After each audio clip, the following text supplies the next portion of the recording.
सुनेछौँ र हामीले सुनेछौँ। नमस्कार। उहाँले बोलेको चाहिँ मैले सुनिरहेको छैन। भाषा साहित्य संस्कृति तथा सम्पदा प्रवर्धन समितिको अनलाइन कार्यक्रम प्रवासी प्रवाहमा यहाँहरू सम्पूर्णलाई हार्दिक स्वागत गर्न चाहन्छौँ। आज हामीसँग एनआरएनका हस्तीहरू आदरणीय सहयोगहरू हुनुहुन्छ। हाम्रो यो पहिलो कार्यक्रममा सहभागी भएर हाम्रो नेपाली भाषा साहित्य प्रतिको मोह र साहित्यप्रति हाम्रो एक किसिमको लगावलाई यहाँहरूले सहयोग गर्नुहुनेछ भन्ने हामीले आशा गरेका छौँ। कुमार सर, मेरो आवाज सुन्नु भएको छैन हजुरले? अलिक कम भयो भगवतीजी।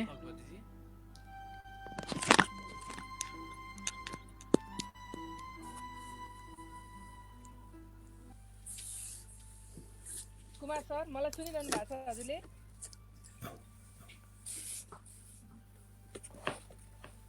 कुमार सर सुन्नु भएन?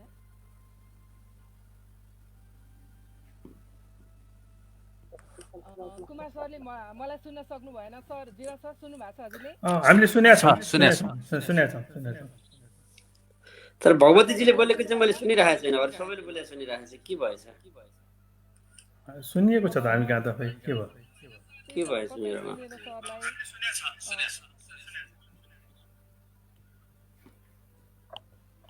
अब मैले लेखेको सक्नुहुन्छ होला नि पढ्नलाई, म लेखेर दिन्छु सरलाई। सर्वप्रथम हामीले एनआरएनले विभिन्न किसिमका कार्यहरू गर्दै आएका छन्। तपाईँहरूले मलाई ट्रान्सलेट गरिदिनु पर्ने भयो। भगवतीजी भन्नुहोस्, अनि त्यसपछि हामी कन्भे गरिदिन्छौँ। हजुर, हस्। विशेष गरी एनआरएनले नेपालमा हरेक समस्या आइपर्दा सहयोग गर्दै आएको छ। बाढी पहिरो होस् वा भूकम्प होस् वा अहिले कोरोना हुँदाखेरि पनि सर्वप्रथम एनआरएनको सर्वोपरि भूमिका रहिआएको छ। यसको लागि हामी गौरवान्वित पनि छौँ। तर पनि यो सबै काम गर्दा गर्दै पनि नेपाली साहित्यमा पनि एनआरएनको अहम भूमिका खेलिएको छ। यसको लागि यो कार्यक्रम सुरुवातको लागि हामी यहाँको शुभकामना मन्तव्य चाहिँ चाहन्छौँ। अब आज यो पहिलो प्रोग्राम भएको हुनाले गर्दाखेरि अध्यक्षज्यूको शुभकामनाबाट यो कार्यक्रम सुरुवात गर्नको लागि अनुरोध गर्नुभएको छ भगवतीजीले। हस् ल। यो हाम्रो एकदमै सक्रिय समितिहरू मध्येको एक समितिका सभापतिज्यू, गैराप्सी नेपाली सङ्घका पूर्व अध्यक्ष एवं प्याट्रोनज्यू, अन्य सबै महानुभावहरू, अघि नै मैले भने यो हाम्रो सक्रिय समिति जुन छ त्यो समितिहरू मध्येको एक भाषा साहित्य संस्कृति तथा सम्पदा समिति रहेको छ। यो सक्रियताको निम्ति यस समितिसँग सम्बन्धित सबै साथीहरूलाई म हार्दिक धन्यवाद र आभार व्यक्त गर्दछु। संसारको जुन सुकै कुनामा बसेर पनि नेपाली भन्न पाउने बनाउने एउटा मुख्य माध्यम भनेको भाषा साहित्य र संस्कृति नै हो। त्यसैले पनि यो समिति हाम्रो लागि असाध्यै महत्त्वपूर्ण छ। आज विदेशमा थुप्रै बालबालिकाहरू नेपाली भाषा बुझ्छन्, बोल्छन्, तर लेख्न र पढ्न जान्दैनन्। उनीहरूलाई कसरी हाम्रो राष्ट्र र राष्ट्रियतासँग जोड्ने भन्ने कुरा हाम्रो लागि असाध्यै महत्त्वपूर्ण छ। यसमा संस्थाले तपाईँहरूबाट सहयोगको अपेक्षा गरेको छ। त्यस्तै गरी संस्कृतिको धनी मुलुक नेपालको संस्कृतिलाई विश्व सामु अझ कसरी प्रभावकारी ढङ्गले प्रस्तुत गर्ने भन्ने चाहिँ अर्को हाम्रो सामु एउटा चुनौती छ। यसमा पनि तपाईँहरूको महत्त्वपूर्ण योगदानको संस्थाले अपेक्षा गरेको छ। यसमा पनि करिब हामी अहिले विश्व नै लकडाउनको अवस्थामा छौँ। यस्तो अवस्थामा भाषा साहित्य र संस्कृतिको प्रचार प्रसार र चाहिँ संरक्षण गर्ने कुरा एक ठाउँमा छँदैछ। सँगसँगै यति ठुलो बौद्धिक जमात विदेशमा बस्दै गर्दा नेपाली साहित्यप्रति उहाँहरूलाई कसरी अझ बढी आकर्षित गर्ने भन्ने अर्को चुनौती हाम्रो सामु छ। त्यसमा पनि संस्थालाई तपाईँहरूको तर्फबाट सहयोग पुग्नेछ भन्ने हामीले आशा राखेका छौँ। नेपाली जनसङ्ख्याको झन्डै 1/3 जनसङ्ख्या विदेशमा बस्दै गर्दा हाम्रो सक्रियताको असाध्यै ठुलो आवश्यकता छ। भूगोलको हिसाबले नेपाल र सार्क राष्ट्र बाहेकका अन्य मुलुकहरूमा पनि हाम्रो सक्रियता रहे पनि भारत लगायतका सार्क राष्ट्रभित्रका अन्य थुप्रै देशहरूमा पनि हाम्रो थुप्रै नेपालीहरूको बसोबास रहेको छ। त्यहाँ पनि हाम्रो भाषा र संस्कृतिप्रति लगाव राख्ने चाहिँ थुप्रै नेपाली भाषीहरू हुनुहुन्छ। त्यहाँसम्म पनि उहाँहरूसँग समेत समन्वय गर्ने गरी तपाईँहरूले काम गर्नुहुनेछ भन्ने हामीले अपेक्षा गरेका छौँ। र चाहिँ म अन्त्यमा यो भाषा साहित्य संस्कृति तथा सम्पदा समिति गैराप्से नेपाली सङ्घको जुन अनलाइन साहित्यिक कार्यक्रम प्रवासी प्रवाह छ यसको पूर्ण सफलताको चाहिँ म कामना गर्दछु र भविष्यमा पनि तपाईँहरूले बोलाउनु भएको बेलामा यो मिटिङमा म फेरि पनि जोडिनेछु। अघि नै मैले भने तपाईँहरूको सक्रियता नै ले नै संस्थाको यो चाहिँ भविष्य निर्धारण गर्छ। त्यसको निम्ति संस्थाले तपाईँहरूबाट ठुलो अपेक्षा राखेको कुरा जानकारी गराउँदै मेरो यो सानो तपाईँहरूलाई शुभकामना मन्तव्य चाहिँ यहीँ अन्त्य गर्दछु। Thank you. धन्यवाद। कुराहरू राखिदिनु भयो आफ्नो अमूल्य समयको बावजुद पनि हामीले उहाँसँग प्रत्यक्ष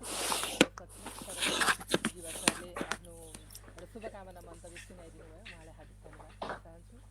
अब म हाम्रो एनआरएनका पूर्व अध्यक्ष वरिष्ठ नियात्रकार साहित्यकार जसले चाहिँ साहित्यलाई एउटा सर्जक मात्र नभएर जुन चाहिँ सर्जकहरूलाई पनि अन्य सर्जकहरूलाई पनि विभिन्न पुरस्कार अत्यन्त माया गर्ने मान्छे पुरस्कार राखेर उहाँहरूलाई हौसला बढाउने एनआरएनको यो भाषा साहित्य समितिको जुन स्थापना उहाँले गर्नुभएको छ त्यसले गर्दा हामी आज यसमा पाएका छौँ। उहाँ चाहिँ यो एनआरएनको भाषा साहित्य संस्कृति तथा सम्पदा समितिको सल्लाहकार हुनुहुन्छ। हामीलाई सदैव एउटा अभिभावकत्व प्रदान गर्दै एउटा संस्थालाई नै एउटा गरिमामय बनाउनुमा उहाँको ठुलो योगदान रहेको छ। उहाँलाई अहिले उहाँ बस्नुभएको जर्मनीको अवस्था कस्तो छ, लकडाउनमा यहाँको दिनचर्या कस्तो छ?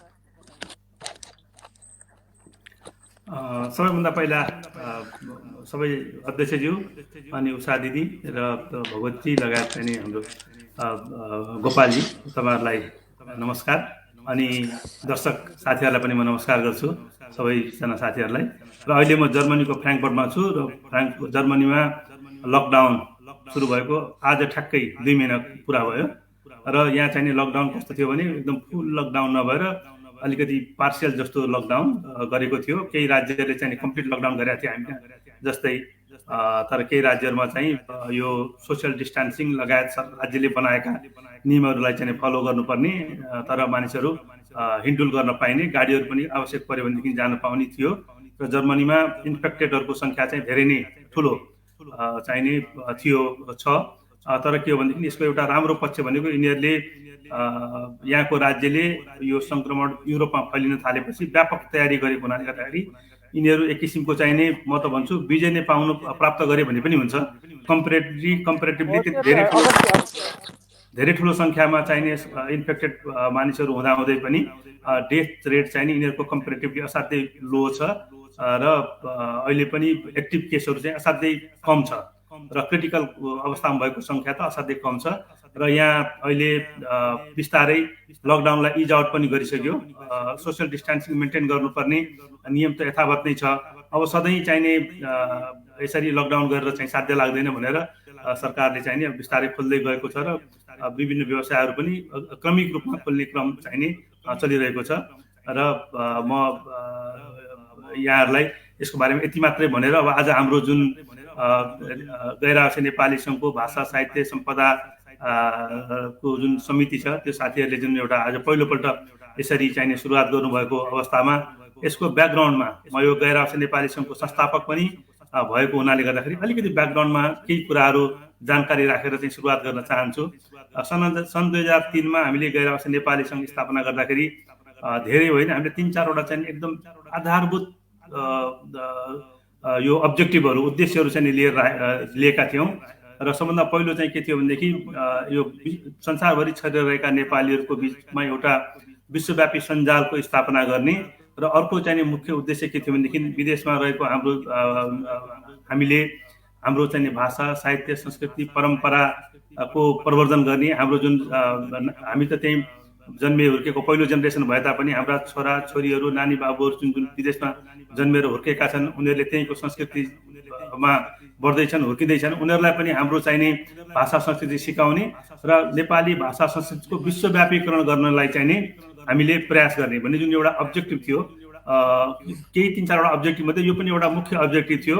र सबभन्दा पहिला हामी 2003मा स्थापना भएपछि संसारभरि एउटा चाहिने ग्लोबल नेटवर्किङ विश्वव्यापी सञ्जाल स्थापना गर्नेतिर लाग्यौँ र यो स्थापना गर्नेलाई हामीलाई 8-10 वर्ष लाग्यो र अहिले एउटा सानो कोठामा बसेर सुरु गरेको अभियान संसारभरि चाहिँ 84वटा देशमा अहिले यो विश्वव्यापी एउटा नेटवर्क स्थापना भएको छ र सबै नेपालीहरूको यहाँ चाहिने सबै राजनीतिक प्रति आस्था राख्ने सबै क्षेत्रका सबै भाषा र यो सबैको चाहिने अरूको एउटा कमन प्लेटफर्म चाहिने बनाउन सफल भयौँ र 2000 विश्वासले 2011 देखि 13 सम्म चाहिने गैर आवासीय नेपाली सङ्घको नेतृत्व गर्ने मैले अवसर पाएको थिएँ र विश्वव्यापी सञ्जालको एउटा पाटो पुरा भइसकेपछि अब चाहिँ हामीले राखेका अरू अब्जेक्टिभहरूतिर पनि हामीले ध्यान दिनुपर्छ भन्ने हामीलाई महसुस गरिरहेका थियौँ र मैले 2003 मा गैर आवासीय नेपाली सङ्घको नेतृत्व नवनियुक्त अध्यक्षलाई ह्यान्डओभर गर्ने बेलामा नै मैले के विचार गरेँ भनेदेखि अब चाहिँ नि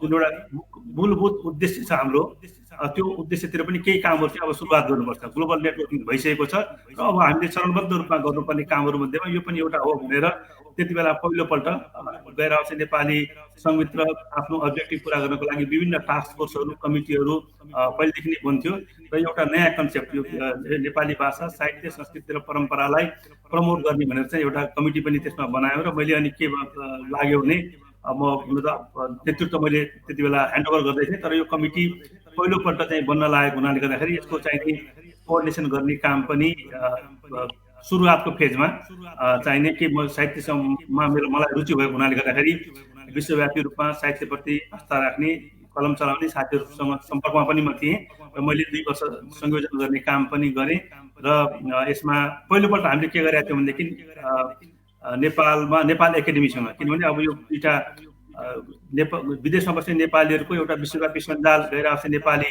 सङ्घ भयो तर नेपालमा चाहिँ नेपालको समग्र भाषा साहित्य संस्कृति र ज्ञानको चाहिँ विभिन्न विधाहरूको प्रवर्धन गर्नको लागि भनेर चाहिँ जुन उत्तरदायित्व वहन गरेको नेपाल एकाडेमी छ यो दुईटा एपेक्स संस्थाहरूको बिचमा चाहिँ नि सहकार्य गर्नुपर्छ भनेर हामीले एउटा मेमोरेन्डम अफ अन्डरस्ट्यान्डिङ गरेका थियौँ र उहाँहरूसँग सहकार्य गर्दै जाने भन्ने हिसाबले केही बुँदाहरूमा चाहिँ नि धेरै गर्न सकिँदैन सुरुवात चाहिँ त्यहीँबाट गरौँ भनेर हामीले एउटा त्यति बेला मन्त्री परिषदको अध्यक्ष हुनुहुन्थ्यो खिलराज रिग्मी र उहाँसँग एउटा कन्फरेन्स पनि गरेका थियौँ नेपाल एकाडेमीमा र अनि त्यसरी सुरुवात त्यसको भएको थियो र पहिलो पल्टको चाहिने जुन कमिटी थियो त्यो 2 वर्षको हुन्छ हाम्रो जेनरली त्यो 2 वर्षको कमिटीले चाहिने अब केही गर्दै जाने केही 2-3टा कुराहरूबाट हामीले सुरुवात गरौँ जस्तो नेपाली भाषामा लेखिएका विभिन्न विधाहरूलाई अन्तर्राष्ट्रिय भाषामा चाहिँ ट्रान्सलेट गर्दै जाने अनि नेपाली साधकहरू र डायस्पोराका साधकहरूको बिचमा चाहिने सभा गोष्ठीहरू चाहिने गरेर विचारहरूको आदान प्रदान गर्ने साहित्यिक सृजनाहरूको आदान प्रदान गर्ने अनि यसलाई चाहिँ दिगो रूपमा चाहिँ राख्नको लागि भनेर केही चाहिने अक्षयपत्रहरू पनि स्थापना गर्ने र अनि नेपाल एकाडेमीले चाहिँ हामीलाई डायस्पोरिक डेस्क उपलब्ध गराउने लगायतका चाहिँ केही कामहरूको चाहिँ सुरुवात पनि भएको थियो र अनि त्यो 2015 मा 2 वर्षसम्म हामीले जुन टास्क फोर्स थियो त्यो समितिले चाहिँ नि म एउटा आज उल्लेख पनि गर्न चाहन्छु एउटा नेपाली डायस्पोराका कविता भनेर यो एउटा त्यति बेला कविता पनि हामीले निकालेका थियौँ त्यसको संयोजन गर्ने काम मैले गरेका थिएँ र यसमा सबै कन्टिनेन्टमा रहनुभएका 100 जना कवि कवयित्रीहरू र विशेष गरेर चाहिँ प्राय सबै डायस्पोराकै हुनुहुन्छ यहाँ उहाँहरूको चाहिँ कविताहरूलाई हामीले चाहिँ यसमा समेटेका छौँ र यो एकाडेमीले चाहिँ निकालेको र संयोजन गर्ने काम हामीले टिम थियो र यसलाई नेपाली उहाँले नेपालीमा लेख्नु भएको छ र नेपालको चाहिँ विद्वान प्रोफेसरहरू अनि ट्रान्सलेसन गर्ने 6 जना मिलेर चाहिँ उहाँहरूले यसलाई चाहिँ विभिन्न 100वटा चाहिँ 79वटा चाहिँ कविता छ र नेपालीमा पनि छ देब्रेपट्टि नेपालीमा इङ्ग्लिसमा चाहिँ दाहिनेपट्टि हामीले राखेका छौँ र एउटा जुन हामीले एउटा अब्जेक्टिभ राखेका छौँ नेपाली भाषा साहित्यलाई चाहिँ विभिन्न अन्तर्राष्ट्रिय भाषाहरूमा चाहिँ अनुवाद गरेर यसलाई चाहिँ विश्वव्यापीकरण गर्ने त्यसको एउटा पहिलो संस्थागत रूपमा चाहिँ नि एउटा भनौँ न पहिलो सुरुवातको रूपमा चाहिँ यसलाई मैले लिएको छु र यो 2 वर्ष भनेको धेरै ठुलो समय पनि होइन र पहिलोपल्ट र यो 2 वर्षको बिचमा कलेक्सन गर्नुपर्ने थियो त्यसलाई चाहिँ फेरि सम्पादन गर्नु पर्यो त्यसलाई ट्रान्सलेसन गर्नुपर्ने सबै कामहरूले गर्दाखेरि यो एउटा पहिलो एउटा प्रयास हो र अनि त्यसपछि पनि साथीहरूले यसलाई पछि फेरि विभिन्न गोष्ठीहरू पनि भएका छन् बिचमा विदेशमा पनि नेपालमा पनि अनि त्यसपछि अर्को टिमको साथीहरूले कथाहरूको पनि चाहिँ ट्रान्सलेसन यो पब्लिकेसन लास्ट इयर गर्नुभएको छ र सबभन्दा अर्को चाहिँ म यसमा के थप्न चाहन्छु भनेदेखि यसपटक चाहिने हाम्रो गैर आवासीय नेपाली सङ्घमा सुरुदेखि नै इन्भल्भ भएर आउनुभएको अफ्रिका निवासी हिक्मत थापाजी, उहाँ पनि आफै पनि साहित्यकार हो, राम्रो कविताहरू लेख्नुहुन्छ, ट्राभल ब्लगहरू लेख्नुहुन्छ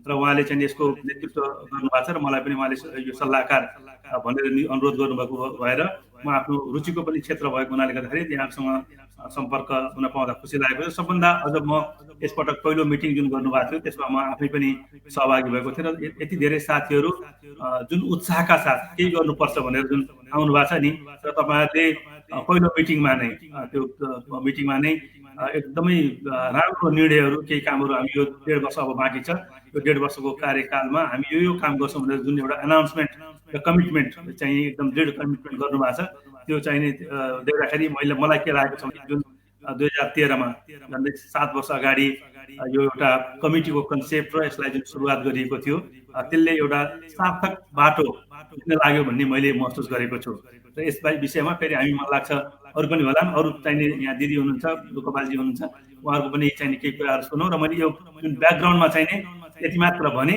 अरू मलाई लाग्छ फेरि हामी चाहिने यसलाई कन्टिन्यू पनि गरौँला। अब सरस्वतीजी, भगवतीजी, म तपाईँलाई चाहिने अरू चाहिने हाम्रो सहभागी साथीहरूलाई सबैभन्दा सान्दर्भिक कुरा त यही हुन्छ। राम्रो। भाषा साहित्य समितिको एउटा भनौँ न कसरी भयो, स्थापना कसरी भयो र एनआरएनले अन्य क्षेत्रमा काम गर्दा गर्दै कसरी भाषा साहित्यमा काम गर्यो भन्ने उहाँले सबै कुरा विस्तारमा बताइदिनु भयो। पक्कै पनि यहाँहरूले र हामीलाई सुनेर बस्नुहुने सबैले चाहिँ एनआरएनले के गर्दैछ र भाषा साहित्य नेपाल बाहिर बस्ने नेपालीहरूका लागि के गर्दैछ भन्ने कुराहरू पनि अब हामी फेरिकोमा नि भन्दै जान्छौँ। हामीसँग दुईजना कविहरू पनि हुनुहुन्छ, हाम्रो वरिष्ठ साहित्यकार उषा शीर्षन दिजु म जान्दछु। उहाँ चाहिँ वरिष्ठ साहित्यकार, मुक्तकार, कथाकार, उपन्यासकार धेरै छ उहाँको पदवी। उहाँलाई अझै मुक्तक साम्राज्ञी भनेर पनि चिनिन्छ। उहाँले धेरै अघिदेखि नै मुक्तकको लागि एउटा नेपाली नारी हस्ताक्षर मुक्तकमा भनौँ न मुक्तक कृतिको लागि उहाँ नै पहिलो हुनुहुन्छ। उहाँलाई म आफ्नो दिनचर्या थोरै छोटकरीमा भनेर मुक्तकको इतिहासबारे केही बताइदिनुहोस् न भन्न चाहन्छु। सर्वप्रथम त हार्दिक धन्यवाद र यो लाइभ हेरिरहनुभएका सम्पूर्ण दर्शक श्रोताहरूमा यो सन्ध्याकालीन नमस्कार। सर्वप्रथम त भाषा साहित्य संस्कृति सम्पदा गैर आवासीय नेपाली सङ्घ अनलाइन साहित्यिक पत्रिका प्रवासी नेपालको पहिलो अङ्कको चलाउनु भएकोमा तपाईँहरूलाई एकदम हार्दिक शुभकामना छ र यो हाम्रा अहिलेका अध्यक्ष कुमार पन्तजी अनि पूर्व अध्यक्ष जसलाई यो एनआरएनको यति नाम बनाउनुमा चाहिँ जीवा भाइको धेरै ठुलो हात छ र जीवा भाइले अस्ति विश्व नारी रत्न हाम्रो डाक्टर बानिरा गिरीबारे लेख्नु भएको संस्करण पढ्दा मलाई एकदमै पहिला तपाईँले कार्यक्रमको आयोजना गर्नुभएको हयात सम्झेँ। मैले पहिलोचोटि सायद दिनेश अधिकारीको किताबको विमोचन गर्दा तपाईँले प्रकाशन गरिदिनु भएकोमा मैले जीवा भाइलाई भेटेको जस्तो लाग्छ। त्यसपछि त अब नैको कार्यक्रम हाम्रो यो त्रिमूर्तिको कार्यक्रमहरू नै मिटिङहरूमा भेट्दै गरेर जोस् उहाँले पुरस्कार स्थापना त आफ्नो ठाउँमा छँदैछ। उहाँ एकदमै राम्रो सर्जक र उहाँले लेखेको नियात्रा चाहिँ एकदमै राम्रो लाग्छ पढ्नलाई। विशेष गरेर उहाँ फेरि भाग्यमानी पनि हो यो अर्थमा कि जसले नियात्रा लेख्छ उसले सारा संसार घुम्न पनि पाएको छ। जहाँ हामी जानु पाएको छैनौँ, गएको ठाउँमा त हामीले पनि देख्यौँ, तर जानु नपाएको ठाउँहरू पनि उहाँको मार्फतबाट जुन सुन्न पाउँदा एकदम खुसी लाग्छ र साहित्यलाई अत्यन्त माया गर्ने व्यक्तित्वमा पढ्नुहुन्छ उहाँ। साहित्य कृति कारागारलाई उहाँले अङ्ग्रेजीमा अनुवाद उहाँले गरिदिनु भएको र भव्य लन्चिङ कार्यक्रम उहाँले नै गरिदिनु भएको थियो। त्यो सबै सम्झेँ अस्ति मैले तपाईँको लेख पढेँ होइन। अनि त्यसपछि हाम्रो उहाँ भाइ सर्जक भाइ हुनुहुन्छ के अरे गोपाल रेग्मी भाइ होइन। अब प्रश्न त हाम्रो भगवती त भइहाल्यो। भगवतीसँग पनि मेरो अचम्मको साइनो छ। इजरायलमा साहित्यलाई धेरै माथि पुर्याउने अभियन्ता मध्ये भगवती बहिनी पनि हुनुहुन्छ र संयोगवश भगवती बहिनीको पहिलो मुक्तक सङ्ग्रह प्रेम गीत होइन बहिनी, त्यो त्यो लोकार्पण गर्ने सौभाग्य मैले तत्कालीन उप प्रधानमन्त्रीसँगै मैले पनि लोकार्पण गर्ने मौका पाएको थिएँ र त्यसमा मैले भूमिका पनि लेखेको थिएँ जुन नईबाट नरेन्द्र प्रसाद इन्दिरा प्रसाईको नईबाट प्रकाशित भएको थियो। अब आज पनि पहिलोचोटि उहाँले बोलाउनु भयो, तर मैले चाहिँ अलि गाह्रो लाग्छ मलाई त्यो लाइभहरूमा आउनलाई, किनभने अब टेक्निकली मलाई त्यति राम्रो थाहा पनि छैन। म 65 वर्षको बुढी मान्छेले अहिलेको टेक्नोलोजी चलाउने, जबकि मैले मेरो अक्षरको शुभारम्भ मेरो हजुरबुवाले बनाएको एउटा काठको पाटीमा रातो माटोले राखेर कपुरी क लेखेको मान्छेले अब अहिले बुढी औँलाले के अरे यो सामाजिक सञ्जाल चलाउनु मेरो लागि चाहिँ धेरै ठुलो कुरा हो। खासमा यहाँ मध्ये सबैभन्दा पाको म नै छु। तपाईँहरू त मेरो भाइ पुस्ता, छोरा पुस्ता, छोरी पुस्ता हुनुहुन्छ। जे होस्, मलाई सम्झाउनु भयो, त्यसको लागि हार्दिक एकदम शुभकामना।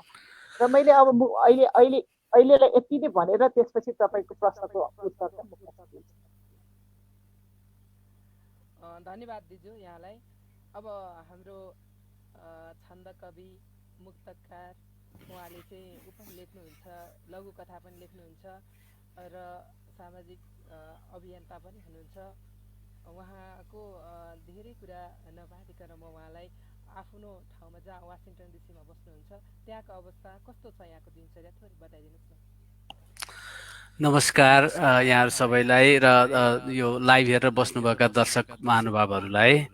यो एनआरएनएको भाषा साहित्य संस्कृति तथा सम्पदा समिति गैर आवासीय नेपाली सङ्घको अनलाइन साहित्यिक कार्यक्रम प्रवासी प्रवाहको यो पहिलो अङ्कमा मलाई पनि समावेश गर्नुभएकोमा यहाँहरूलाई चाहिँ नि हार्दिक धन्यवाद भन्न चाहन्छु। अब यो उसको कोभिड-19 को केसको हिसाब हेर्दाखेरि हामी चाहिँ अहिले अलि अप्ठ्यारै अवस्थामा छौँ। अमेरिका अप्ठ्यारै अवस्थाबाट गुज्रिराखेको छ। अहिलेसम्म चाहिँ नि झन्डै 88,000 डेथ चाहिँ नि भइसकेको छ। 1.47 मिलियन चाहिँ नि यो कन्फर्म केसहरू छ। अनि अब यो भर्जिनिया जुन राज्यमा म बस्छु, वासिङटनबाट म चाहिँ 35 माइल जति टाढा बस्छु भर्जिनियामा। यहाँ चाहिँ नि झन्डै 29,683 वटा कन्फर्म केस र डेथ पनि 1,000 भन्दा माथि पुगेको छ। हामी चाहिँ नि अब स्टे एट होम भन्ने अर्डर छ हाम्रो गभर्नरको। बेसिकल्ली त्यो लकडाउन नै हो र घरमै छौँ। धेरै जसो चाहिँ नि मान्छेहरू चाहिँ नि हामी घरबाटै काम गर्छौँ। म चाहिँ यो अमेरिकाको सङ्घीय सरकारको लागि चाहिँ नि काम गर्छु र म चाहिँ नि झन्डै 2 महिना 2.5 महिना भयो मैले घरबाटै काम गर्ने गरेको छु। मेरो श्रीमती चाहिँ नि स्कुलमा काम गर्छिन्, उनको पनि स्कुल पुरा बन्द छ। घरमै हामी चाहिँ नि त्यो बाहिर चाहिँ नि जाने अवस्था छैन। त्यो भन्दै अनि दुईटा कुरा गर्न मन लाग्यो। एनआरएनएले चाहिँ नि गर्न खोजेको यो भाषा साहित्य र संस्कारको पुस्तान्तरणको कुरा जुन छ, यो चाहिँ असाध्यै स्तुतियोग्य कुरा छ। हामीले यहाँ लोकल लेभलमा पनि, म यहाँको एनआरएनएसँग पनि सम्बद्ध छु। म चाहिँ नि अमेरिकाको एनआरएनएको कन्फ्लिक्ट रिजोल्युसन कमिटीको चेयर पनि हो। अब यहाँको एनआरएनएले पनि राम्रै काम गर्दैछ। यस सन्दर्भमा हामीले एउटा चाहिँ नि गत 1 वर्षभित्रमा झन्डै $17 लाख चन्दा सङ्कलन गरेर एउटा नेपाली अमेरिकन कम्युनिटी सेन्टर भनेर चाहिँ नि हामीले भर्खरै भवन किन्यौँ। म त्यसमा चाहिँ नि अग्रपन्थीमा रहेर चाहिँ नि काम गर्ने अभियन्ता मध्येको एउटा हो। हजुर धन्यवाद। अनि अब त्यसको चाहिँ नि मुख्य उद्देश्य के हो भने नेपाली संस्कृति, संस्कार, परम्परा र भाषा चाहिँ नि हाम्रो नयाँ पुस्ताहरूमा चाहिँ नि के अरे पुस्तान्तरण गर्ने एउटा, अनि त्यसपछि अर्को चाहिँ नि हामी यहाँ भएका नेपाली अमेरिकनहरू बिचमा चाहिँ नि एउटा एकताको चाहिँ नि सेतु जस्तो त्यसलाई बनाउने र यहाँको पोलिटिकल चाहिँ नि ब्लक जस्तो भएर हाम्रो चाहिँ नि समुदायलाई यहाँको राजनीतिमा चाहिँ नि अलिकति सचेत बनाउने पनि उद्देश्य हो र त्यसमा धुमधामका साथ काम भइरहेको छ। भवन किन्यो, अब त्यसलाई रेनोभेट गरेर अपरेसनमा ल्याउने सिलसिलामा कामहरू भइराखेको छ। हामी साह्रै गौरवान्वित छौँ। हाम्रो नेपाली समुदायले चाहिँ नि त्यत्रो पैसा एकदम चाहिँ भनौँ न यस छोटो समयमा उठाएर यो काम चाहिँ सम्पन्न भएको छ। तपाईँहरूलाई शुभकामना। हजुर, धन्यवाद जीवाजी। भाइले बोल्दै गर्दा मैले बल्ल सम्झेँ, तपाईँलाई मैले वासिङटन डिसीमा भेटेको नि है, मेरो तेस्रो रङ कथा सङ्ग्रहको लोकार्पण गर्दा तपाईँ हुनुहुन्थ्यो अनि त्यो सङ्घ हाम्रो तत्कालीन राजदूत शङ्कर प्रसाद शर्माजीले लोकार्पण भनेको अभावमा भयो नि है। अहिले मैले हजुर हजुर हो। अनि यहाँ चाहिँ साहित्यिक गतिविधि अब हरेक साहित्यकार यहाँ आउने साहित्यकारहरूसँग प्रायः चाहिँ हाम्रो भेट हुन्छ। हाम्रो एउटा सानो साहित्यिक चाहिँ समूह छ, हामी चाहिँ कोठे कवि गोष्ठी गर्छौँ। यो चाहिँ कोठे कवि गोष्ठीको चाहिँ 51औं श्रृङ्खला चाहिँ भर्खरै सम्पन्न भयो। 2 महिनामा एकचोटि चाहिँ नि। अनि यो कविहरू हामी 20-22 जना कविहरू छौँ। कविहरूको घरमा एउटा कविको घरमा पालै पालो गरेर गर्ने गरेको छ। अनि त्यसपछि हजुर त्यो एउटा भयो। अनि अर्को चाहिँ के छ भने यही यो के अरे कोभिड-19 को लकडाउनको अवसर पारेर हामीले के गर्यौँ भने नेपाल र अमेरिकाका कविहरूको बिचमा छन्दोबद्ध चाहिँ कविहरूको बिचमा चाहिँ नि 2टा कार्यक्रमहरू गर्यौँ। असाध्यै सफल भयो त्यो 2टा कार्यक्रमहरू। र यही बिचमा मेरो मित्र सुमन तिमिल सिन्हा र चाहिँ डाक्टर अनुप पहाडी हामी 3 जना मिलेर चाहिँ हामीले एउटा फोरम क्रिएट गरेका छौँ। त्यो चाहिँ आध्यात्मिक चिन्तन भन्ने एउटा फोरम छ। त्यसमा चाहिँ नि हामीले हाम्रो के अरे एसियाको चाहिँ ओरिएन्टल फिलोसफी, मान्छेहरूको लाइफ र स्पिरिचुअलिटीको बारेमा चाहिँ नि हाम्रो ओरिएन्टल फिलोसफीको चाहिँ कुराहरू के छ भन्ने सिलसिलामा चाहिँ नि त्यो हरेक 1 महिनामा एउटा टक प्रोग्राम चाहिँ जस्तो राख्ने गरेर गरेका छौँ। भर्खरै पहिलो talk programme doctor Sthaneshwar Timilsina, professor Sthaneshwar तिमिल सिन्हाले दिनुभयो।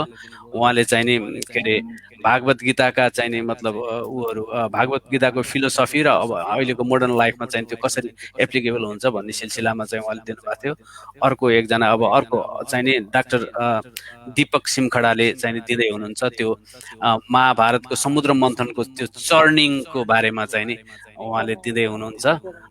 त्यो छ, यही छ हामीले गरेर बसेको कुरा। धन्यवाद। खुसी लाग्यो एकदमै। कति पछि भेट भयो जे होस्, मैले अहिले सम्झेँ तपाईँलाई। हजुर हजुर। जिरा भाइ र तपाईँ छिमेकी हो, हामी 3 जना एक प्रकारले लिङ्कमा छौँ फेरि। जीवा भाइहरू म दिव्यनगरको, तपाईँ भरतपुरको, जीवा भाइ कहाँ? टाढी दिदी, टाढी। अनि त म पनि त अलिअलि चितवनको हो नि त। हाम्रो पनि त त्यहाँ दिव्यनगरमा छ नि त। जीवा सरको सरस्वती संसार मैले चाहिँ एउटा पाठक भएर पढ्दा अघि उषा दिदीले भने जस्तै एकदमै मन परेको कृति मेरो। संसारभरि भनौँ न पुगे जस्तो अनुभूत गरेँ। सरस्वती संसारबाट भनौँ न त्यो एउटा कृति प्रकाशित भइसकेपछि यहाँले आफूलाई भनौँ न त्यसले दिएको फिडब्याकले यहाँलाई अर्को कृति लेखौँ भएर लेखिसक्नु भएको छ। लेख्नै पर्छ, मैले त भनिसकेको छु पहिले, अस्ति नै पनि मैले स्वयंपल्ट भनिसकेको छु। यो सरस्वती संसारको कतिको फिडब्याक पाउनुभयो? त्यो लेखेपछि यहाँले एउटा अनुभूति कस्तो गर्नुभयो थोरै बताइदिनुहोस् न। एउटा त मै छु, यही छेउमा उभिएको छु। सरस्वती संसारको बारेमा कुरा गर्दै मैले अघि पनि भने साहित्यमा मलाई चाहिने सानैदेखि असाध्यै रुचि थियो। 4-5 कक्षा पढ्दा अनि पछि चाहिने अब म ट्राभल त म कस्तो थियो भने ट्राभल मेरो चाहिँ 2टा असाध्यै सानोदेखिको रुचिको विषयहरू हो। साहित्य पढ्ने, साहित्यको धेरै जसो विधाहरू अनि प्लस ट्राभल चाहिँ अब मलाई लाग्छ हामी धेरै जसो मानिसहरूको घुम्ने यात्रा गर्ने मन नपराउने मान्छे बिरलै होला। हामी सबैलाई मनपर्छ होइन। मलाई चाहिने संयोग कस्तो पऱ्यो भने म अब नेपाल सरकारको छात्रवृत्ति पाएर 1986 मा सोभियत सङ्घ अध्ययन गर्न गएँ। त्यहाँ चाहिँ हामीहरू पढ्दाखेरि वर्षमा 2 चोटि, एकचोटि समरमा 2 महिना छुट्टी हुन्थ्यो त्यो सेमेस्टर सकिएपछि, अनि विन्टरमा 15 दिन छुट्टी हुन्थ्यो। त्यो बेलामा चाहिँ नि कस्तो थियो भनेदेखि असाध्यै सुपथ मूल्यमा विद्यार्थीहरूलाई रेलको टिकटहरू किन्न पाइन्थ्यो। अनि अर्को एडभान्टेज के थियो भने हामीहरूलाई अहिले जस्तो चाहिँ भिसा लिनलाई गाह्रो पनि थिएन। सहिलेसँग जुनसुकै कन्ट्रीको पनि भिसा दिन्थ्यो सोभियतसँग पढ्ने स्टुडेन्टहरूलाई, टिकट सस्तो थियो। र अनि अर्को थर्ड चाहिँ के थियो भने घुम्ने चाहिने तीव्र चाहना, उत्कट चाहना, यो 3टै चिजको चाहिँ सम्मिश्रणले गर्दाखेरि म होलिडेहरूमा चाहिने यो झोला बोकेर भाग्यले पनि साथ दिएछ अनि एक्लै चाहिँ छ नि त्यो पुरै चाहिँ त्यो के भन्छ यायाबा भन्ने चलन छ नि त्यसरी पनि घुम्थे होइन अनि त्यो त्यसरी घुम्ने चाहिँ नि अब युरोप त अब यति ठुलो छ होइन यही चाहिँ 40-50-60वटा चाहिँ देश छन् र साथै चाहिँ घुम्ने जति घुमेर पनि एउटा जीवनकालमै नसकिने चाहिँ यहीको 50-60वटा देशहरू छन् होइन अनि विभिन्न सहरहरूमा चाहिँ घुम्न निस्किन्थे र अनि पछि चाहिँ जब अनि म पढाइ सकेपछि सोभियत सङ्घ कोल्याप्स भयो र अनि जुन रसियाले डिसइन्टिग्रेसन भइसकेपछि जुन स्टेट कन्ट्रोल इकोनोमी राज्य नियन्त्रित अर्थव्यवस्थालाई त्यागेर उनीहरू चाहिँ फ्री मार्केटमा आयो अनि म पनि आफ्नो व्यवसायमा लागेँ र त्यो बेलामा पनि अब व्यवसायको सिलसिलामा व्यवसाय प्रमोट गर्नको लागि पनि भनेर विभिन्न ठाउँहरूमा घुम्नु जानुपर्ने हुन थाल्यो र पछि अब त्यसपछि यो सामाजिक सञ्जाल आइसकेपछि अब यो घुमेका ठाउँहरू चाहिँ विशेष गरेर अब साथीहरूको एउटा सर्कल भइसकेको थियो जसलाई चाहिँ छ नि सधैँ भेट्न नपाए पनि उनीहरूसँग चाहिँ फेसबुकबाट मेसेज लेखेर एउटा सम्पर्क भइरहेको जस्तो संवाद भइरहेको जस्तो मैले चाहिँ अनुभव गरिरहेको थिएँ र त्यही चाहिँ केही घुमेका ठाउँहरूको बारेमा यो कुराहरू सेयर गर्दै जाँदाखेरि साथीहरूले पनि एक किसिमको दिदीले जहिले पनि भनिराख्नुहुन्छ लेख्ने गर्नुहोस् लेख्नुपर्छ भनेर त्यसै गरी अरू साथीहरूले पनि बडा उत्साह दिनुभयो तपाईँको चाहिँ सानो भोस्टरलाई अलिकति ठुलो आर्टिकल बनाउनु पर्यो भनेर चाहिँ एकदम एउटा इन्करेज जस्तो सबैतिरबाट मैले पाएँ र त्यसपछि यही बिचमा नेपालबाट चाहिँ भनौँ न कान्तिपुर नेपाल साप्ताहिक हिमाल लगायत अब सबै अन्नपूर्णदेखिको पत्रकार साथीहरू सम्पादक साथीहरूले पनि आर्टिकलहरू लेख्ने गर्नुहोस् भनेर चाहिँ बडा इन्करेज गर्नुभयो होइन र अनि त्यसरी मैले लेख्दै जाँदाखेरि अझै मलाई अहिले के लाग्छ भनेदेखि मलाई चाहिँ यो लेखक बनाएको चाहिँ सामाजिक सञ्जालले हो जस्तो लाग्छ त्यसरी फेसबुकमा पोस्टहरू लेख्दा अनि अब मान्छेलाई त मनपर्दो रहेछ यो भन्ने भएपछि किन नलेख्ने भन्ने भयो र त्यसैलाई अलिकति लामो बनाइदियो भनेदेखि यात्रा फेरि के भनेदेखि अब यो मलाई चाहिँ फेरि यात्रा नै किन भनेर चाहिँ तपाईँले सोध्नुभयो भने लाग्छ भनेदेखि मलाई चाहिँ एकदम सजिलो लाग्छ त्यहाँ चाहिँ केही कुराहरू छन् नि के नयाँ कुरै छैन तपाईँले जुन कुरा देख्नु भएको छ त्यही कुरा चाहिँ कुनै ठाउँ नयाँ ठाउँ हामी ट्राभल गर्छौँ भनेदेखि त्यो ठाउँको बारेमा चाहिँ अलिकति त्यहाँको भूगोल त्यहाँको राजनीति त्यहाँको इतिहास त्यहाँका मान्छेहरूको रहनसहन त्यहाँको बारेमा चाहिँ जान्ने इच्छा हामी सबैलाई हुन्छ अनि त्यसमा के हुन्छ भने तपाईँले त्यहाँ ट्राभल गर्दाखेरि केही मानिसहरूसँग संवाद गर्नुभएको हुन्छ ती चाहिँ संवादहरूलाई र त्यहाँको चाहिँ जुन रहनसहन पोलिटिक्स यो सबैलाई चाहिँ छ नि एकाकार गरिदिने हो भनेदेखि चाहिँ नि यो के भन्छ ट्राभलर भइहाल्यो सजिलो लागेर एक किसिमले के हुन्छ भने त्यसको लागि सिप त चाहिन्छ नि त्यसको लागि पनि सिप त चाहिन्छ नि तपाईको सिप त अनि यसले गर्दाखेरि पनि अनि मैले चाहिँ आफूले अब देखेको कुराहरू त्यही अलिअलि अनुभूतिहरूलाई चाहिँ मिलाएर मैले सेयर गरेँ र अब सरस्वती संसारमा फर्किँदाखेरि सरस्वती संसार चाहिँ नि मैले रहरमा लेखेको हो र मलाई के लाग्छ भनेदेखि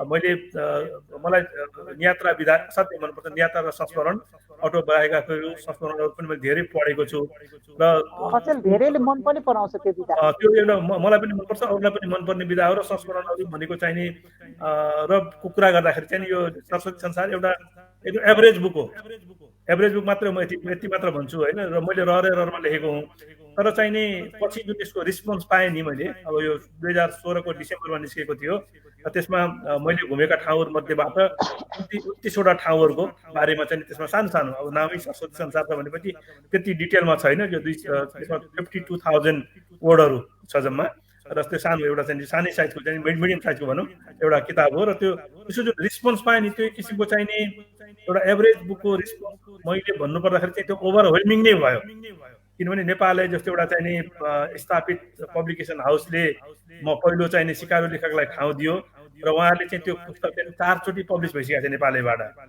त्यो नेपालको कन्टेक्स्टमा कुरा गर्दाखेरि 3 वर्षको पिरियडमा चौथो प्रिन्टिङ जानु भनेको राम्रो मानिदो रहेछ होइन त्यसले मलाई एकदमै होइन र अनि अब धेरै चाहिँ साथीहरूले अनि शुभचिन्तकहरूले पनि यसलाई चाहिँ कन्टिन्यू गर्नुहोस् भनेपछि अनि मैले यो विधाहरूलाई अलिकति अब त्यसबिच पनि धेरै अरू ठाउँमा पनि गइयो होला र अर्को सेकेन्ड बुक पनि मैले चाहिँ नि तयार गरेँ र लास्ट इयर नै अनि फाइन प्रिन्टलाई चाहिँ नि मैले बुझाइसकेको छु र हाम्रो अप्रिलमा महिना अगाडि प्रिन्ट भएर पनि आइसक्यो र अप्रिलमा चाहिँ नि त्यसको लोकार्पणको लागि डेट पनि फिक्स गरिसकेका थियौँ तर अब अहिले यो कोभिड-19 लकडाउन सुरु भएको छ त्यसले गर्दाखेरि चाहिँ नि अब जान सकिएन म जान सकिनँ र मलाई चाहिँ यो अलिकति लकडाउन पुग्लो हुँदै गइसकेपछि त्यसलाई एउटा समारोह गरेर चाहिँ गर्ने मेरो चाहिँ नि छ यसमा चाहिँ नि म अलिकति यसमा थप्छु एउटा सानो पोइन्ट चाहिँ नि के छ भन्नुहुन्छ भने सरस्वती संसारमा चाहिँ नि निस्किएपछि केही साथीहरूले के भन्नुभएको थियो भनेदेखि यो एउटा नियात्रा भएको हुनाले गर्दाखेरि त्यसमा चाहिँ अनुभूतिहरू चाहिँ बढी हुनुपर्छ। तपाईँकोमा चाहिँ नि अनुभूति भन्दा पनि बढी चाहिँ छ नि डिस्क्रिप्सन चाहिँ अलि बढी भयो कि भन्ने खालको केही साथीहरूले मलाई फिडब्याक दिनुभएको थियो।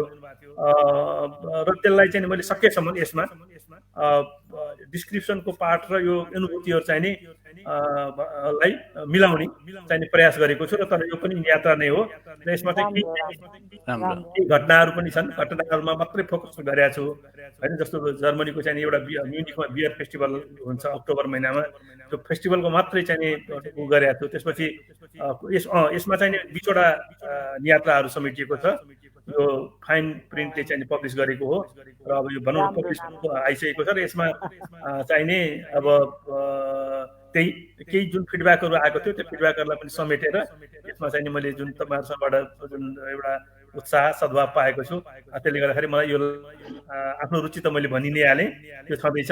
र तपाईँहरूबाट पाएको माया सद्भावले यसलाई अगाडि बढ्न पनि मलाई प्रेरणा दिइरहेको छ।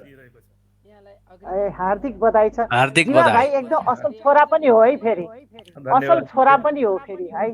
धेरै माया गर्ने बाउ आमालाई अत्यन्त असल उदाहरणीय छोरा पनि हुनुहुन्छ। हामी सबै माया गर्छौँ दिदी, बाबाआमालाई त होइन।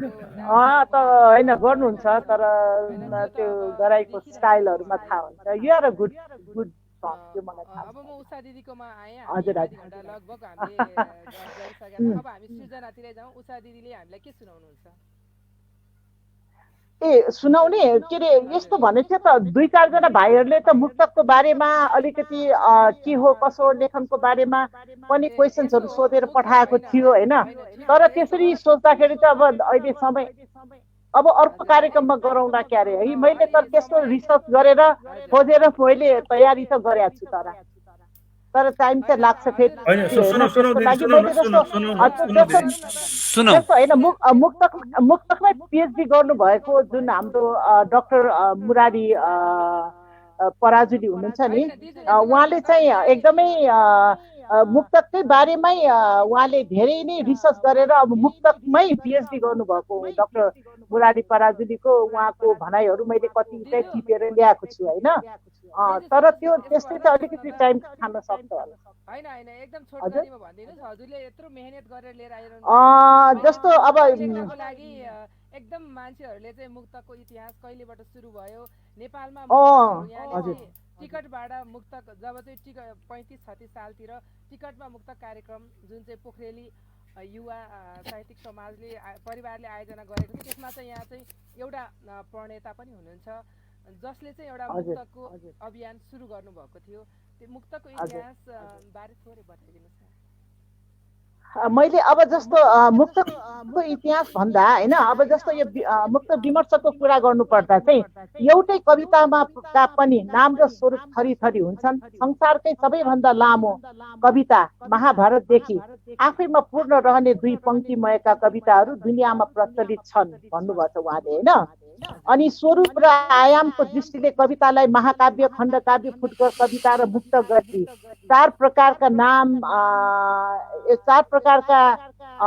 नाम दिएको छ भन्नुभएको छ। त्यसमा अब जस्तो मुक्तकलाई चाहिँ फुटकर कविताको यो पङ्क्ति त्यसमा म छोटो मेरै हिसाबले भन्छु। अब त्यो जस्ट 4 पंक्तिको चतुष्पदीय र यो रुवाई छन्दको जुन आइरहेको छ, अब त्यसको लागि चाहिँ अब यो अहिले चाहिँ विशेष गरेर यो जुन पछिल्लो चरणमा भनौँ न, पछिल्लो चरणमा चाहिँ यो मुक्तकलाई चाहिँ गजलकारको इतिहास र रुवाई मुक्तकारको रूपमा परिचित को हुनुहुन्छ भने अहिले हरिवंश राय पनि हुनुहुन्छ। अनि यो भन्दा पहिला चाहिँ यहाँ मैले लेखेको थिएँ, अब त्यो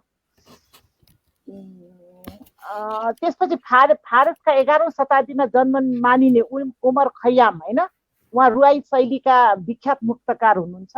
उहाँको रुवाई मुक्तकबाट फिट्जजेराल्ड नामक अङ्ग्रेजी साहित्यकारले अङ्ग्रेजी भाषामा अनुवाद गरिदिँदा उनी संसार प्रसिद्ध हुन पुगेका हुन्। जापानमा 11औं शताब्दीदेखि नै हाइकु मुक्तक लेखन प्रारम्भ भइसकेको थियो देखिन्छ होइन। हामीले मुक्तक अङ्ग्रेजीमा साहित्यमा कम्प्लेट, टर्सेट, क्वाट्रेन, लिमेरिक, सेस्टिना और रोल्डिलेटका रूपमा पनि विकसित भएको छ। शक्ति बल्लभ अर्ज्यालले होइन नेपालमा चाहिँ 1834 तिर आरम्भ गरेको नेपाली मुक्तक लेखनलाई नेपाली कविताको प्राथमिक कालको अगुवा जस्तो भानुभक्तले जे जति मुक्तक लेखे आफ्नो समयको हिसाबले पर्याप्त लेखे र सुन्दर लेखे। माध्यमिककालीन नेपाली कविताका प्रवर्तक यो मोतीराम भट्टले पनि त्यसलाई पछ्याएर आफू लगायत आफ्नो साहित्यिक मण्डलीका मित्रहरूमा यसतर्फ राम्रै गरी जगाउने काम गरे। नेपाली कविताको आधुनिक कालमा लेखनाथ पौड्याल केही तर निकै उत्कृष्ट मुक्तक लेखेर यसलाई अगाडि बढाउने काम गरे। महाकाव्य, खण्डकाव्य, फुटकर कविता सँगसँगै मुक्तक कवितालाई पनि बालकृष्ण समले राम्रैसित मलजल गरे। मुक्तक लेखनको यस परम्परालाई सिद्धिचरण श्रेष्ठ, केदारमान व्यथित आदिले पनि पछ्याए। मूलत संस्कृतको चतुष्पदी शैलीबाट प्रारम्भ भएर व्यापक हुँदै गएको नेपाली मुक्तक लेखनीमा भीमदर्शन रोका, टेकबहादुर नवीनले आगमनसँगै रुवाई शैलीका मुक्तकको थालनी चाहिँ नेपालमा भएको देखिन्छ भन्नुभएको छ उहाँले होइन। यसपछि यसलाई गुणस्तरीय र समृद्ध गराउनमा कृष्णप्रसाद पराजुली, हरिभक्त कटुवाल, भूपी शेरचन, मोहन हिमांशु थापा, चेतन कार्की, यादव खरेल दाई, रत्न शमशेर दाई, राजेन्द्र थापा आदिले विशिष्ट भूमिका खेले। यही चरणमा नेपालीमा हाइकु शैलीका मुक्तक पनि लेखिए। तर अब हाम्रो दशक आयो 2030 र 40 को दशकमा भने गद्य शैलीका मुक्तकहरू विशेष रूपमा लेखिए। 50 को दशकदेखि चाहिँ फेरि है कतिपयले अचेल रुवाई शैलीमा मात्र मुक्तक लेखेको भनेको सुनिन्छ। हिजोआज त्यो मुक्तक रुवाई शैलीमा लेख्दा उहाँहरूले चाहिँ गजलको शैली पछ्याउनु भएको छ र होइन। त्यही भएर होला अचेल मुक्तक वाचन गर्दा अचेलका भाइ बहिनीले गजल शैलीमा गर्छ, तर त्यो गजल शैलीमा मुक्तक वाचन गर्दा चाहिँ अलिक कर्णप्रिय चाहिँ लाग्दैन हामीलाई। किनभने अब हामीले त्यो सुन्न जे कुरा नै अभ्यस्त हो नि त, अभ्यस्त नभएपछि त्यो सुन्दाखेरि कर्णकटु त नभनौँ तर त्यो कर्णप्रिय चाहिँ लाग्दैन। त्यस कारण त्यो मुक्तक उहाँ दाईहरूले वाचन गर्ने र हाम्रो समकालीन पुस्ताले वाचन गर्ने र अहिलेका भाइ बहिनीले चाहिँ फरक छ। अब त्यसपछि रेडियोबाट बिम्ब प्रतिबिम्ब मार्फत चाहिँ हाम्रो यो रमेश पौडेल भाइले रेडियो नेपालबाट चाहिँ त्यसलाई प्रसिद्धिको शिखर पुर्याउन सञ्चारको माध्यमबाट धेरै ठुलो भूमिका निभाउनु भएको छ। त्यसपछि अहिले मुक्तक उत्थानको लागि नेपाल मुक्तक प्रतिष्ठानले अब भगवती बहिनीलाई पनि थाहा छ इजरायलदेखि लिएर सारा कतिका ठाउँमा खोलेको छ र त्यसको संस्थापक अध्यक्ष मुक्तकारै हुनुहुन्छ रामकाजी कोनी भाइ र संस्थापक महासचिव हुनुहुन्छ फेरि रमेश पौडेल भाइ नै, अनि निशा केसी बहिनी, बादल घिमिरे भाइहरू पनि यसको उत्थानमा लागि परिराख्नु भएको छ। तर अब अहिले चाहिँ त सबैभन्दा फर्स्ट आएको विधा भनेको गजल र मुक्तक हो होइन। मुक्तक र गजल भएको भएर यही भाइ बहिनी हो योले लेख्नुहुन्छ भनेर म भन्न चाहिँ सक्दिनँ, किनभने एकजनालाई नाम लिँदाखेरि अरूलाई ऊ हुन सक्छ, मैले धेरैको नाम छुटाउन सक्छु होइन। तर मलाई सोध्नुहुन्छ भने फेरि मैले भन्छु कि यो कुनै पनि काव्यलाई परिभाषित गर्न सक्दैन, किनभने यो भनेको पाठकको मन मस्तिष्कलाई छुने शाब्दिक कला हो होइन। अनि शाब्दिक कला भएको भएर यो चाहिँ कसैलाई कुन मनपर्छ, जसरी सर्जकले लेख्छ त्यस्तै गरेर पाठक पनि बेग्ला बेग्लै हुन्छ। कसैलाई एकदम धुन्दान मन परेको अर्कोलाई धुन्दान मन नपर्न नि सक्छ, त्यस कारण मैले परिभाषित गर्न चाहिँ सकिन्न।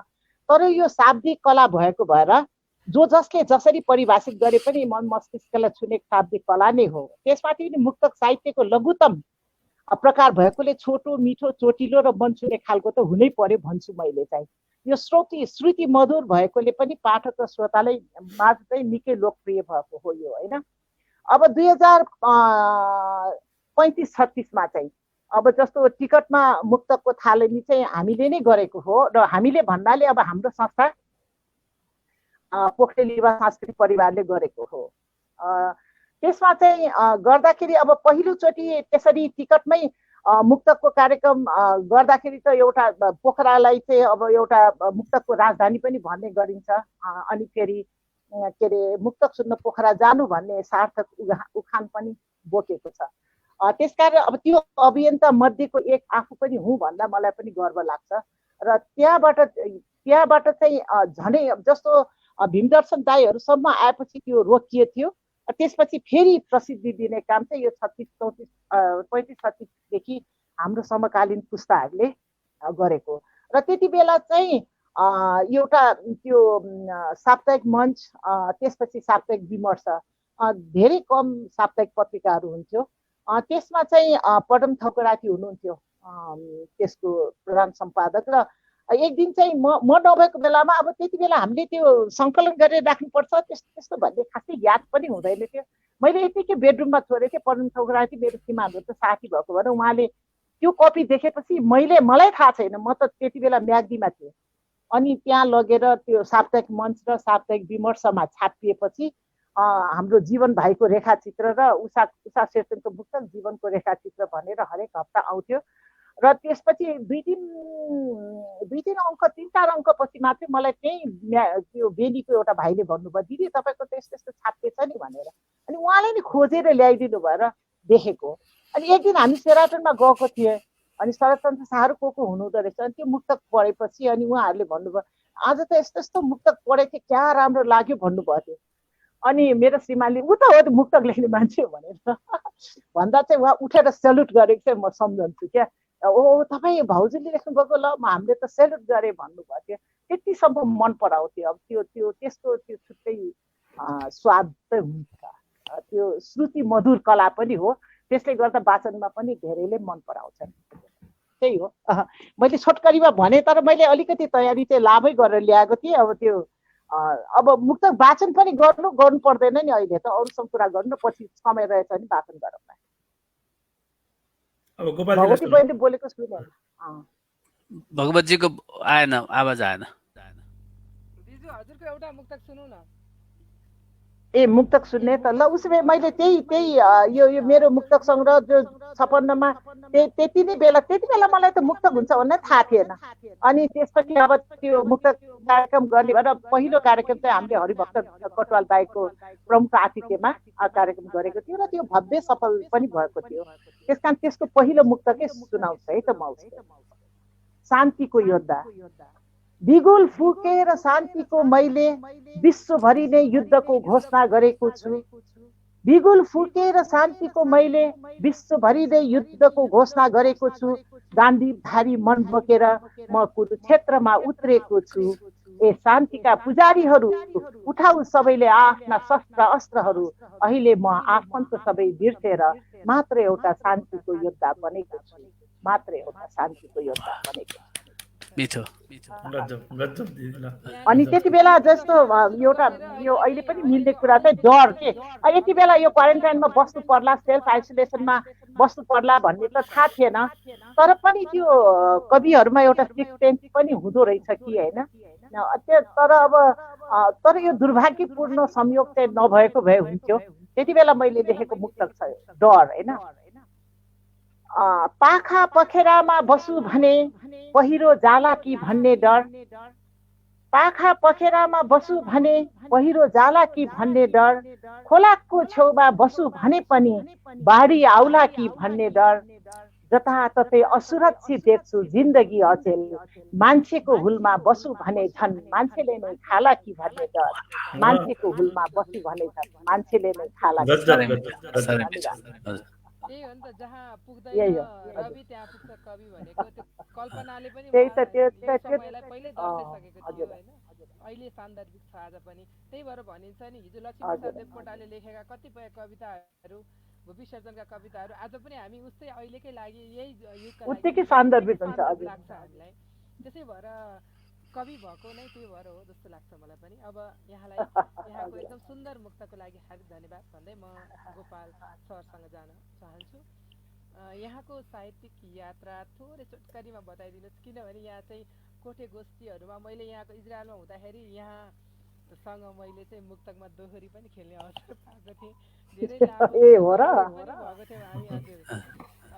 अनि एकदमै उहाँसँग चाहिँ जोस् यति छिटो लेख्न सक्ने शक्ति छ कि अब त्यो भनिरहँदाखेरि उहाँले लेख्नु नै हुन्छ।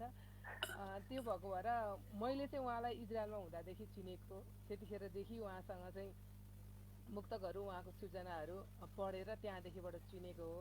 उहाँको सृजना चाहिँ पहिलादेखि नै गर्नुहुन्थ्यो भनेर उहाँले भन्नुहुन्थ्यो। थोरै बताइदिएर आफ्नो एउटा सृजना सुनाइदिनु। हजुर हजुर, धन्यवाद भगवतजी। अब वास्तवमा के अरे अब दुईजना म्याग्दीलेहरू चाहिँ नि प्रेरणाको स्रोत हो कि जस्तो लाग्छ मलाई होइन।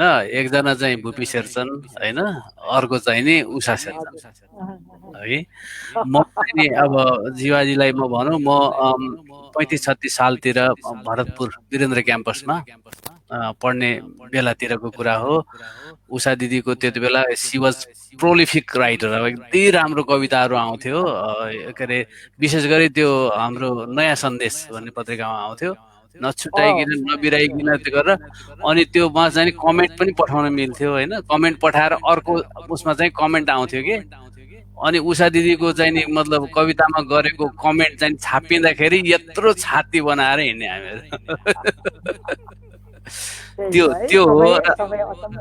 हजुर त्यो हो। अनि अब मुक्तकको कुरा गर्दाखेरि के हो भने आजकल का मान्छेहरूमा चाहिँ नि एटेन्सन स्पान चाहिँ नि असाध्यै सानो छ भन्छन् नि त। अहिले त 8 सेकेन्ड भयो। अहिले रिसेन्ट रिसर्चले के भन्छ भने 8 सेकेन्डको चाहिँ नि एटेन्सन स्पान हुन्छ अरे। अब त्यो एटेन्सन स्पान भित्र चाहिँ च्याप्प समातेर अनि त्यसपछि चाहिँ केही कुरा दिइहाल्ने चाहिँ नि सिलसिलामा मुक्तक जतिको चाहिँ नि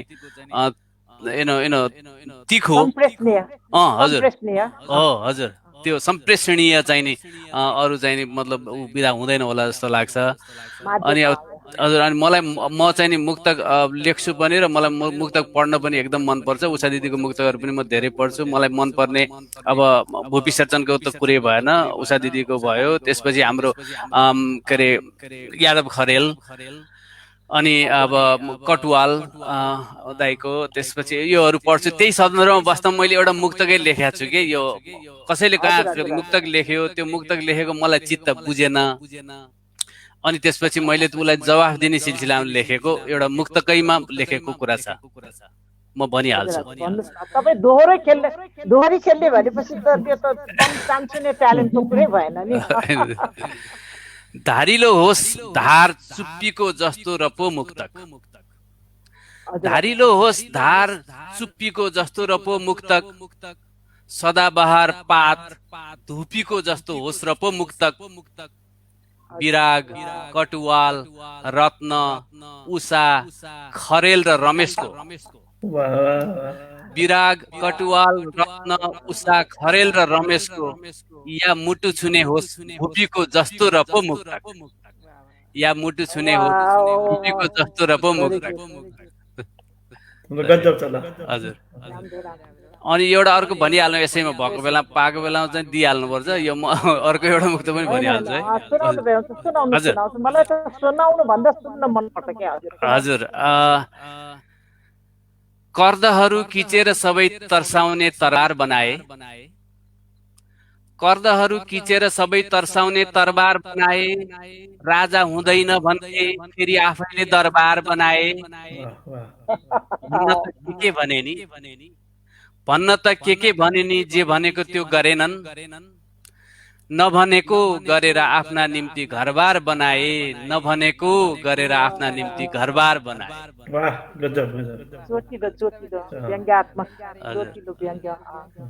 अनि एउटा श्रृङ्गारिक छ, वर्षा बन्दा तिमी प्रिय म चाहिँ बादल बनु, वर्षा बन्दा तिमी प्रिय म चाहिँ बादल बनु, लोक भाका तिमी भए म चाहिँ मादल बनु, सम्बन्ध यो अमर होस् मान्छेहरू कुरा गरून्, सम्बन्ध यो अमर होस् मान्छेहरू कुरा गरून्, सुन्दर तिम्रा आँखामा म सुहाउने गाजल बनु, सुन्दर तिम्रा आँखामा म सुहाउने गाजल बनु।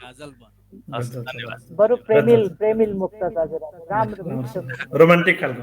हजुर रोमान्टिक खालको।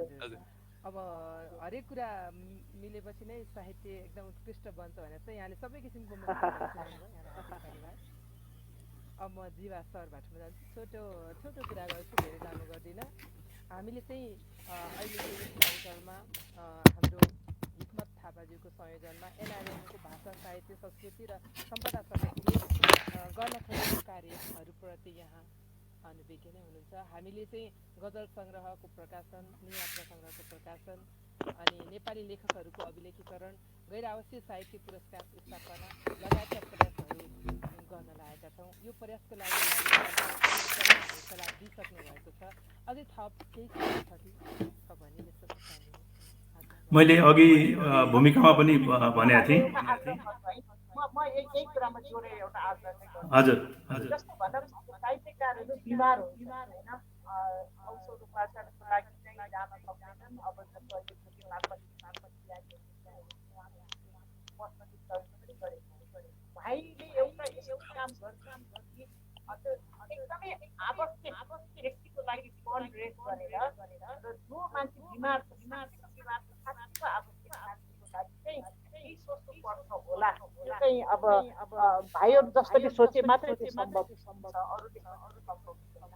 त्यो चाहिँ मेरो तर्फबाट शिवा भाइले स्पेसली अनुरोध र सबै सोच्न सक्नुहुन्छ। अहिलेको त्यो एउटा पहल पनि गर्नुभयो कि एउटा त मानवीय धर्म पनि भयो होइन। दोस्रो चाहिँ अब साहित्यकारप्रति एउटा तपाईँले यसरी सम्मान गरिराख्नु पर्ने छ होइन। यो अर्को सम्मान पनि हुन्छ अथवा तपाईँ आफ्नै ऊबाट संस्थाबाट गर्नु त्यो एउटा मात्रै एउटा सोचले दिमागमा राख्नु दिदीको सुझावलाई म गम्भीर रूपमा यसलाई चाहिँ नि मनन गर्छु नै।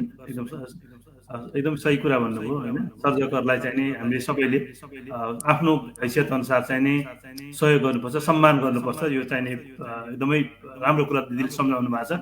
म संस्थाको केही साथीहरूसँग पनि कुरा राख्छु। अब यहाँ अहिले हाम्रो अहिलेको यसपालि कोअर्डिनेसन गर्ने हिक्मजीले पनि पक्कै सुनिराख्नु भएको छ होला, उहाँसँग हामी छलफल गर्छौँ नै।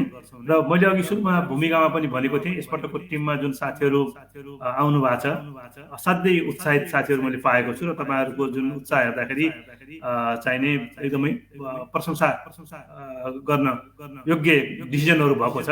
र म यति मात्र भन्छु, जुन काम चाहिँ छ नि अब 18 महिना जति बाँकी छ यो कार्यकालको, र यो तपाईँले जुन कमिटमेन्ट गर्नुभएको छ त्यो काम गर्नको लागि र फेरि सुरुवात उहाँहरूले चाहिँ कमिटमेन्ट गरेको कुराहरू इमिडिएटली मिटिङ भएको भोलिपल्टदेखि नै सुरुवात पनि गरिसक्नु भएको छ। मैले फलोअप पनि तपाईँहरूको नियमित रूपमा जुन अपडेट गरिराख्नु भएको छ ग्रुपबाट, त्यसबाट हेरिरहेको छु। र यसलाई चाहिँ तपाईँलाई सफलता मिलोस्, राम्रो कामको चाहिँ नि सुरुवात भइसकेको छ। र यसमा तपाईँ यो कमिटीका साथीहरूलाई म एउटा यसको संस्थापक प्लस चाहिँ सल्लाहकार अहिलेको चाहिँ टिमको भएको नाताले मेरो तर्फबाट हुन सक्ने सबै खालको तपाईँहरूलाई चाहिँ सपोर्ट चाहिने रहने कमिटमेन्ट पनि म गर्न दिलाउन चाहन्छु फेरि पनि। र एउटा मात्र मेरो चाहिँ भनाइ यसमा के छ भनेदेखि, थप्न के चाहन्छु भनेदेखि, अस्ति मिटिङमा पनि यो कुरा छलफल अलिकति हामीले गरेका थियौँ।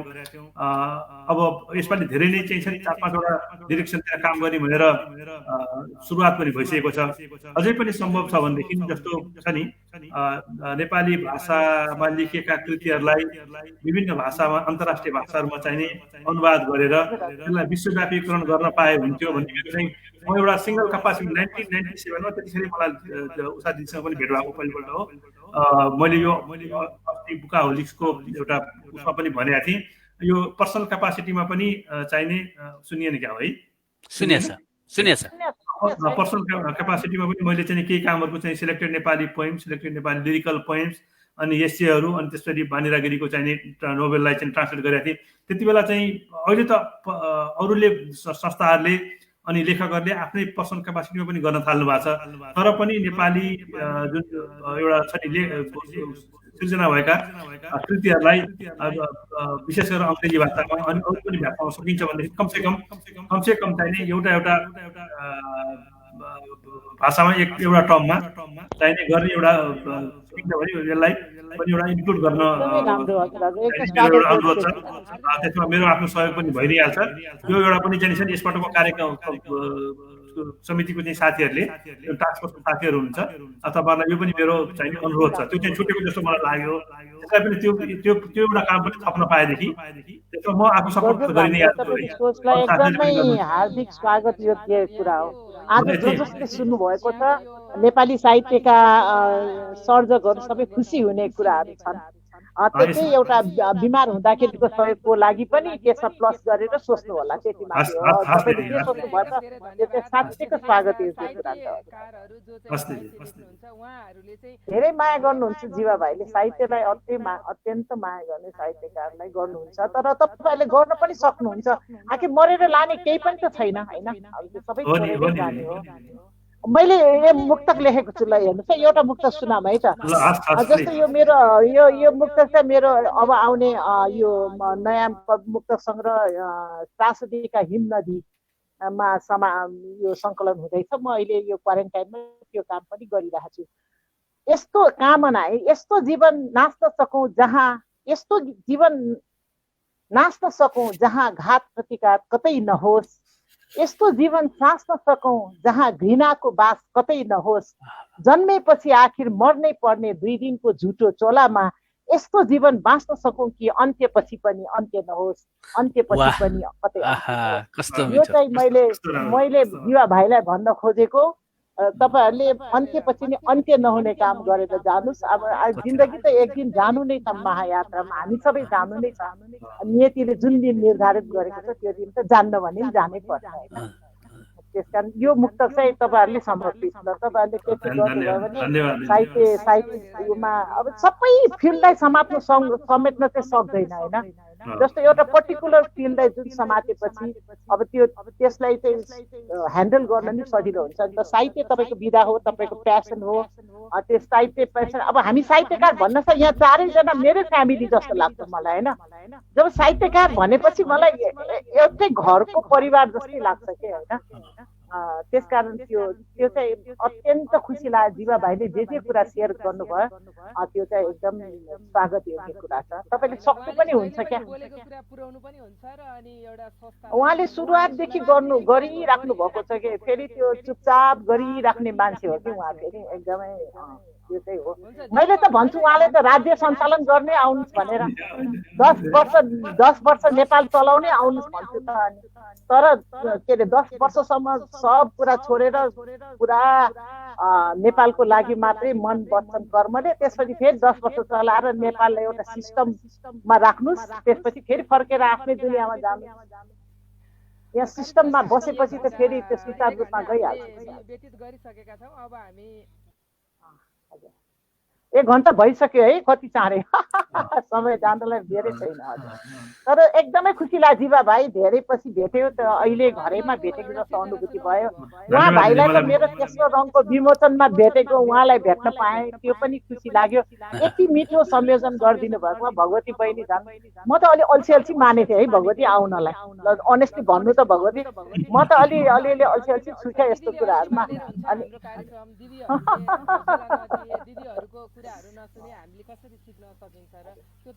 मलाई चाहिँ एकदम खुसी लाग्यो जीवा भाइ। त तपाईले त्यो जे सोच्नु भएको छ त्यो इन्टरनेसनली त्यो सोच्न पनि जरुरी छ। अब हाम्रो त त्यहाँसम्म जानलाई राज्य सत्ताले त गर्नेवाला छैन। त्यो भाइहरु जस्तोको पहलमा गयो भने त्यो क्रेडिट पनि त जान्छ नि। एउटा इतिहास कायम गर्नु जे पनि कार्यक्रम सुरु गर्नु पहिलो कदम त चाल्नु पर्यो त्यो ठाउँमा पुग्नलाई। र जसले पहिलो त्यो राजमार्गमा पहिलो कोसे ढुङ्गा गाड्छ उसलाई त इतिहासले सधैँ सम्झन्छ र इतिहासले सधैँ सम्झुन् भन्ने नै चाहन्छु मैले। फेरि जीवा भाइ प्रति म जहिले पनि मेरो हार्दिकता चाहिँ छ। तपाईले सक्नु पनि हुन्छ र गर्नु पनि पर्छ। धन्यवाद दिदी, हामी प्रयास गर्छौँ। एउटा सिर्जना सुनौं अनि हामी अब कार्यक्रमको अन्त्यतिर पनि आइसकेका छौं। धेरै लामो कार्यक्रम हुँदा पछि लाइभ हेर्नेलाई पनि यत्रो लामो कार्यक्रम भनेर भन्ने होला भनेर अलि छुट्याउने। हो एकदमै हो। अहिले त बाढी नै आएको छ त्यो भएर म आउन नमानेको वास्तवमा। अब म चाहिँ त्यसो भएदेखि एउटा शिखरिणी छन्दमा लेखेको, अहिले भर्खरै हाम्रो अमेरिकाको पनि नेपालको पनि आमा दिवस चाहिँ नि भर्खरै सकियो, त्यही सन्दर्भ गरेर लेखेको मातृवन्दना भन्ने शिखरिणी छन्दको एउटा कविता छ, म सुनाउँछु। त्यही त भगवती बहिनीले पद्यमा कविता लेखेर मलाई हँसाउनु भयो त। मैले सोचेको थिएँ उहाँले लेख्नु भनेर। हजुर सुनाउनु। मातृवन्दना। थियो आमा बन्ने रहर मनमा उत्सुक थियौ, म आए कोखीमा कति कति तिमी हर्षित भयौ।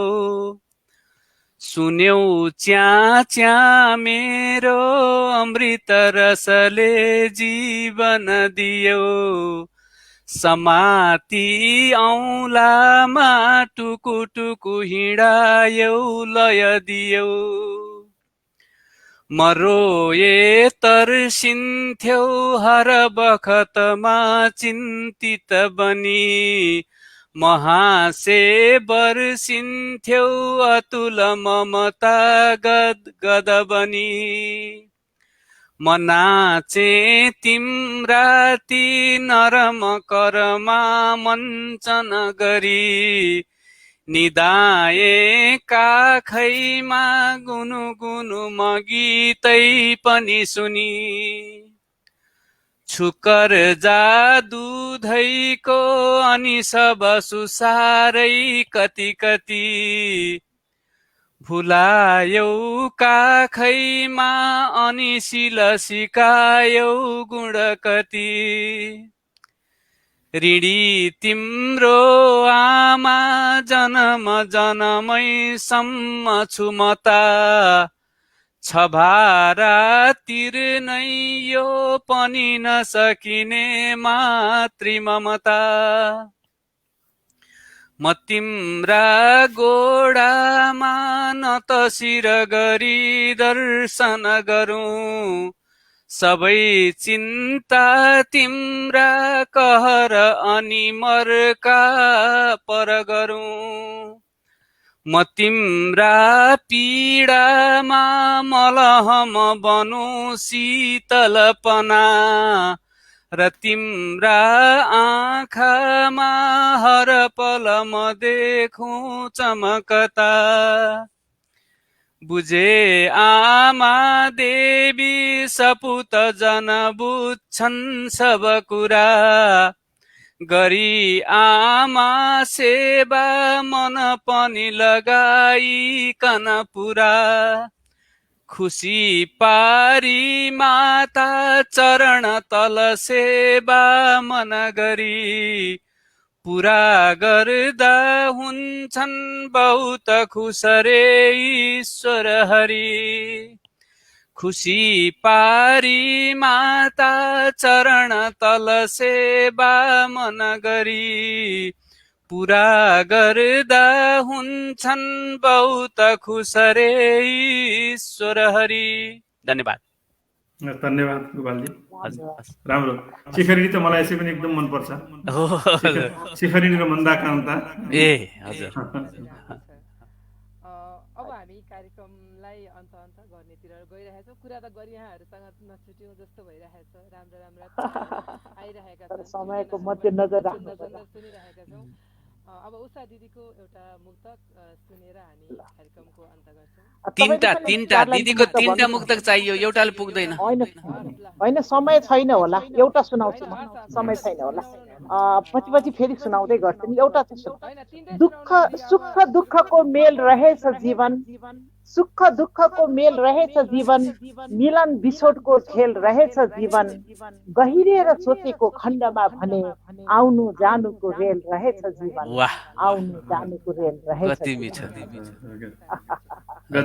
त्यही हो। अरू दुईटा चाहियो दिदी, अलि दुईटा यसो सुनौ न, प्रेरणाको कुरा हो।